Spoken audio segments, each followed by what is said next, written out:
वृषशैलाधिप एव दैवतन्नः वृषभाद्रेश्वर एव दैवतन्नः फणिशैलाधिप एव दैवतन्नः भगवान् वेङ्कट एव दैवतन्नः श्रीश्रीनिवासः परदैवतन्नः श्रीश्रीनिवासः परमम् धनन्नः श्रीश्रीनिवासः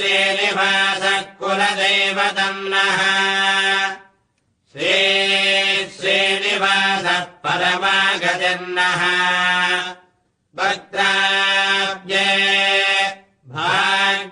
भाग्यलक्ष्मीः करदलकमले सर्वदा दानलक्ष्मीः दोर्दण्डे वीरलक्ष्मीः